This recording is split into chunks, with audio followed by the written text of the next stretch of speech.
നമ്മുടെ റെസിപ്പി പച്ചമുളക് കറിയാണ്. തയ്യാറാക്കാൻ വിധം നോക്കാമല്ലോ. ആദ്യം തേങ്ങ ഒന്ന് വറുത്തെടുക്കണം. വെളുത്തുള്ളി, കുരുമുളക്, കരിയാപ്പില ഇട്ട് തേങ്ങ വറുത്തെടുക്കണം. വറുത്ത തേങ്ങയിൽ നമുക്ക് മഞ്ഞൾപ്പൊടി, ആവശ്യാനുസരിച്ചുള്ള എരിവിനനുസരിച്ച് മുളക് പൊടി, മല്ലിപ്പൊടി എല്ലാം കൂടി ഒന്ന് മിക്സാക്കിയിട്ട് ശേഷം നമുക്കൊന്ന് തണിഞ്ഞ് കഴിഞ്ഞാൽ മിക്സിയിൽ അരക്കാം. ഇന്ന് ഞാൻ മിക്സിയിലല്ല അരക്കുന്നത്, അമ്മിയിലാണ് അരക്കുന്നത്. അങ്ങനെ നമുക്ക് വെള്ളം ചേർക്കാതെ അമ്മിയിലൊന്ന് അരച്ചെടുക്കാം. ഇനി വേണ്ടത് പച്ചമുളകാണ്. പച്ചമുളക് നമ്മൾ കീറിയിട്ട് അതിൻ്റെ കുരുവൊക്കെ കളയണേ.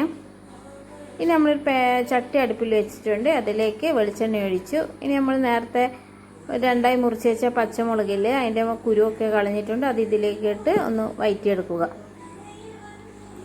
അങ്ങനെ നമ്മുടെ പച്ചമുളക് ഒന്ന് വഴറ്റിയെടുത്തതിന് ശേഷം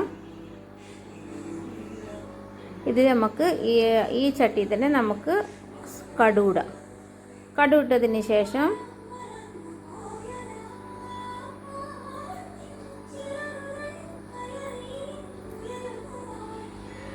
കടുക് പൊട്ടിയതിന് ശേഷം ചെറിയ ഉള്ളിയും തക്കാളിയും കരിയാപ്പിലയും ഇട്ട് ഒന്ന് വഴറ്റിയെടുക്കാം.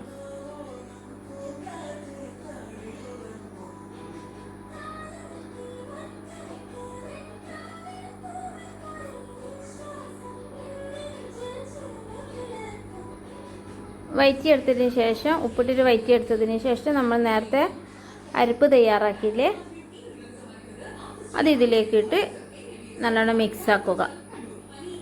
നല്ലോണം മിക്സാക്കിയതിന് ശേഷം ഒന്ന് തിളച്ചതിന് ശേഷം നമുക്കിതിലേക്ക് പുളിവെള്ളം ഒഴിക്കാം. പുളിവെള്ളം ഒഴിച്ച് നല്ലോണം ഒന്ന് മിക്സാക്കും. നമുക്ക് ആവശ്യത്തിന് ഉപ്പിടുക. എരിവ് ഇതിൽ വേണമെങ്കിലിടാം. നമ്മൾ വറുത്തരക്കുമ്പോൾ എരിവ് ഇട്ടിനല്ലോ. ഇനി നമുക്കിത് നല്ലോണം കുറുകി വന്നിട്ടുണ്ട്. ഇത് നമുക്ക് നേരത്തെ കോരി വെച്ച പച്ചമുളക് ഇടാം.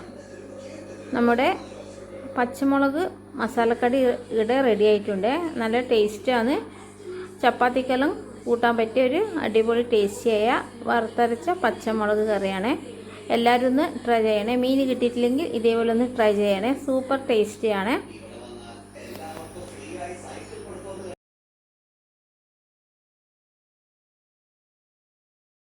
ഇതിൻ്റെ അരപ്പ് അമ്മയിൽ അരച്ചുകൊണ്ട് ഈ കറിക്ക് ടേസ്റ്റ് കൂടുതലാണ്. എല്ലാവരും ഒന്ന് ട്രൈ ചെയ്യണേ.